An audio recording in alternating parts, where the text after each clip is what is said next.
Thanks, Riaz. Good morning. A wildfire burning north of Harrison Hot Springs is still 0% contained this morning. It has grown more than 600% in size. The Wood Lake wildfire was reported Sunday afternoon. No homes or structures are currently at risk, but 2 nearby campsites have been evacuated. Heavy winds are not helping the situation. More resources are expected in the area today. It is believed the fire was caused by humans. Police are investigating a pair of suspicious fires in Surrey overnight. Crews were called out to a house fire near 134th Street and 79th Avenue at around 1:30 this morning. The homeowner was able to put out most of the flames with a garden hose before firefighters arrived.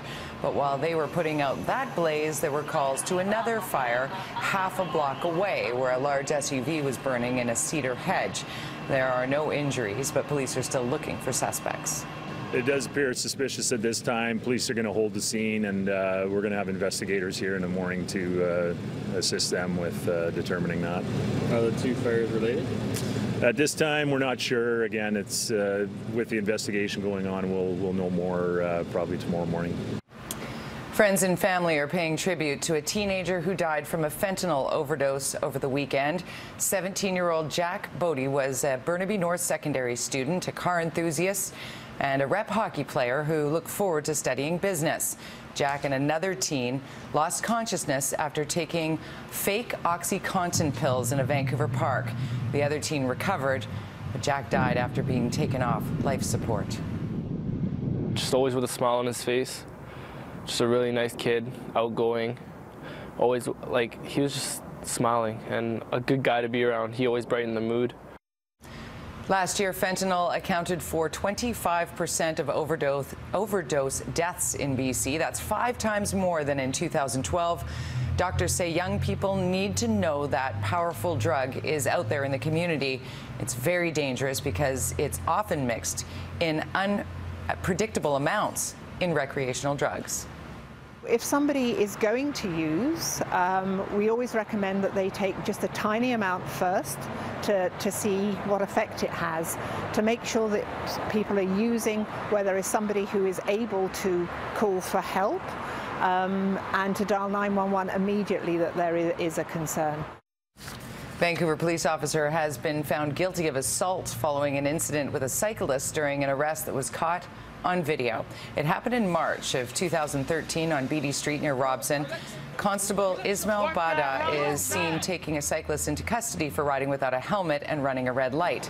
The video shows a confrontation with the officer punching the man in the face. Bada will remain in his current position on patrol until he is sentenced in November. Canadian dollar hit an 11-year low yesterday. That's good news for tourism, but bad news if you're trying to spend cash outside of this country anytime soon. Andrea McPherson is live in downtown Vancouver and joins us with more. Andrea?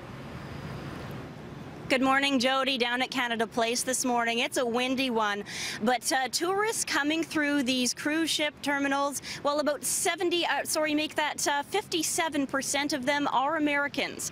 And that means they're getting a lot of bang for their buck. The rest of us, not so much right now. We've been opting for staycations or other affordable options. That's because the loonie closed below 76 cents US yesterday, just 3/4 of what it was worth a short time ago. And some economists even predict a gradual decline into 2016 before some sort of pickup will happen. For people planning trips, all you can really expect is the Canadian dollar to be around current levels. There isn't much pressure for it to go back up unless we do see some big spike up in either economic sentiment or oil prices. And actually, some economists also predicting another Bank of Canada lending rate cut over the next year, which could also push the loonie even lower. Jody. All right, thanks for that. Andrea McPherson reporting live for us this morning from Canada Place. The country's main political leaders will stay off the campaign trail today. They're focusing on getting ready for tomorrow night's Maclean's National Leaders Debate in Toronto. Tomorrow's debate will be the first of the campaign. That means the 4 leaders, including Green Party leader Elizabeth May, will be hunkered down with their top staff for the day. The event kicks off at 5 o'clock tomorrow evening and can only be viewed live on City and Omni. Inching towards 6:35 on this Wednesday morning.